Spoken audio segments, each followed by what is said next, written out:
There's always this one relative or friend that overstays their welcome. Do you bite your tongue and accommodate them, silently hoping they would leave? Or do you confront them and voice your thoughts? But what if they have a legitimate reason? Today's tale. Am I the antagonist for refusing to house my niece after she purposely missed her flight? I, 25 male, and my partner, Lana, 28 female, moved out of my home country 5 years ago due to my partner getting a job offer she was passionate about. So I quit my job and moved. I have since also found a good job. My house is a 14-hour plus flight away from the rest of my family, but since me and my partner have good paying jobs, we are able to fly home for important holidays or events. We usually stay at my dad's or her parents' house. 2 years ago, my niece Lexi, 19 female, decided to study in a university in my city, so I offered to house her so my half-brother, her father, 36 male, wouldn't have to pay extra expenses on top of her tuition, or stress over her living with strangers. The courses she was taking finished a few weeks ago, and she was meant to leave a few days ago. We decided to extend her stay so she could say goodbye to her friends, do a bit of partying, and enjoy the country without the stress of school. Lexi now claims she has fallen in love with the country and doesn't want to leave. Thing is, me and my partner are tired of her. We want her to leave. She's a lovely kid, but it's been 2 years of dealing with her and we want some peace and quiet. So we told her that we were sorry, but we couldn't house her anymore. She didn't take this well and offered to pay us for rent or split the bills, but money was never the issue. She calmed down eventually, and the morning of her flight, she got everything ready, and I drove her to the airport to say goodbye. I didn't stay there since I had other things to attend to, work and cleaning the guest room. Alexi purposely missed her flight and called me hours later so I would pick her up from the airport, explaining how we had no other option than to let her stay. I could tell from her smugness that she missed her flight on purpose, so I asked her and she got defensive and started rambling about how it was my own fault that she was forced to do this, and that I should have just let her stay. I told her to screw off and left her stranded. My half-brother is now blowing up my phone. The rest of my family is too, and begging me to take her in for a few more weeks, and asking me to fly back with her to make sure she doesn't pull the same thing a second time. I told them that I've already done more than enough, and that Lexi is 19 now and she should be acting like a responsible girl and taking care of herself. Lexi has been staying at a hotel for the last few days, but her funds are slowly draining and she doesn't have nearly enough to house and feed herself for much longer. Lana and I don't know what to do. My family is begging us to help. I had to turn off my personal phone because I couldn't deal with them. Am I the antagonist? After all, she is just a child. I don't think you're the antagonist. I'd probably do something similar in your position. Admittedly, your reaction wasn't the best, but it's understandable considering how you housed and took care of Lexi. The least she can do is respect your decision in needing some peace in your life. What do you think?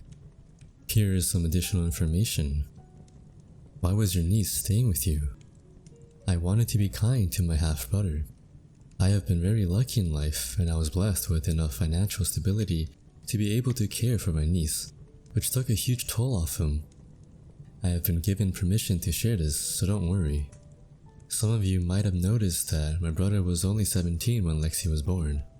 This meant he had to get a job right away and work to support his family. Sadly, Lexi's mother passed away a long time ago, when Lexi was 6, from complications after the birth of her youngest brother. So my brother is an only parent to 3 children, the oldest being Lexi. He worked hard to make sure his children could get an education, so I decided to help out by offering free residence for my niece while she studied. Lana also helped sort out her visa. This has brought me and my father's other children, my half-siblings, closer, which was also a reason why I wanted to help.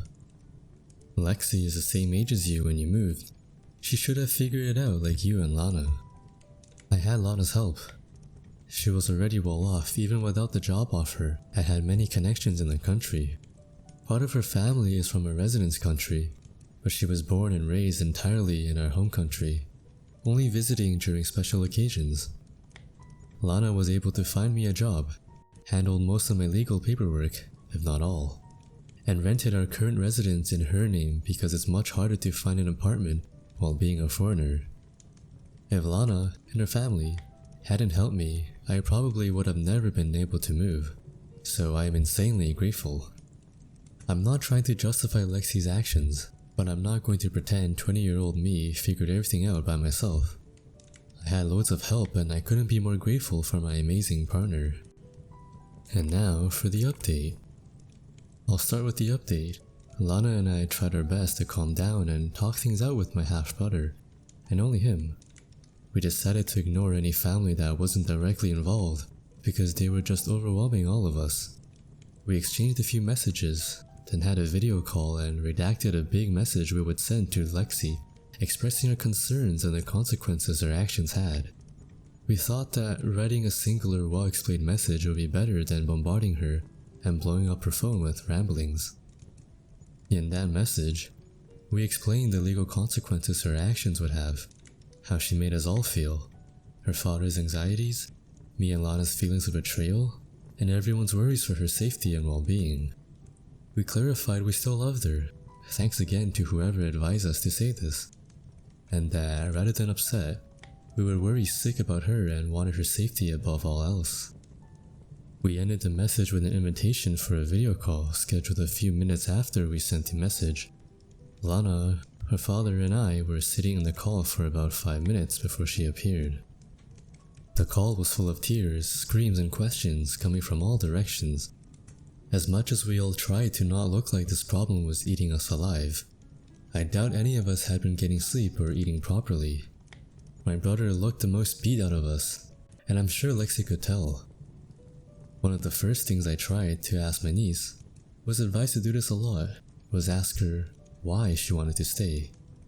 She finally revealed that she was scared about her family rejecting her for being a lesbian, and that she had figured that staying here with her girlfriend would beat having to go back in the closet. I can't lie, at that moment I was slightly relieved. A lot of people were talking about their own speculations in the comments, and some were scary, like her being pregnant or some sort of weird boyfriend trying to trap her in the country. So this being it was a relief. I came out to her. She didn't know I was bisexual because I tried to keep quiet considering our resident country's culture, and told her how me, Lana, and her dad would never love her less for loving who she wants to love.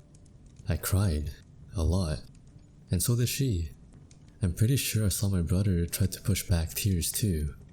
It was very emotional and personal, so I apologize, but I don't feel comfortable sharing more than that. We all agreed that I'd pick up my niece and bring her to the airport, and if she tried to play us again this time, she would be on her own for good.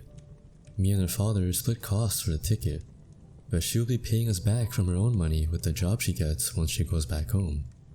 I don't need the money, so my brother will be getting my half. I got to meet her girlfriend, Lily. They have been dating for around 1.5 years now. From what I've seen, she's a nice girl and I'm sure she and Lexi will be very happy. I received a confirmation call from my brother a while ago, and she is finally back home, safe and sound. We have arranged that she can come visit us and Lily whenever, and is free to stay in her home again as long as she asks first. I know that a lot of you will not understand why I'm allowing her back into my home, or why I'm being so supportive after what she's done. Maybe some of you will get upset that I didn't blow up at or cut off my brother, but I asked you to understand that we are all human, and we were all under tons of stress which made us unable of thinking clearly, and set our feelings aside to think rationally. I love my family, and they mean the world to me, even if they mess up. Lexi is a stupid teenager like most of us were. She will be facing consequences for her actions. We are not letting her off scot-free, so don't worry. And she was scared of having to repress her identity again, and my brother was worried about her daughter being stranded on a country thousands of miles away. None of us acted perfectly in that situation, but we all have apologized and forgiven each other. What a ride. Your family is very tight-knitted, so that explains the generosity in your actions. After hearing about your brother's story, I'm happy that you reached out to alleviate some of the financial pressure off of him. I'm also glad that you and your family were very understanding when Lexi gave her explanation, especially when you opened up about your story to her. It's also mature of you to support her and welcome her back. What do you think of the story? Let me know. And that's a wrap for tonight. Be sure to visit us next time. And if you want to, leave a like and subscribe.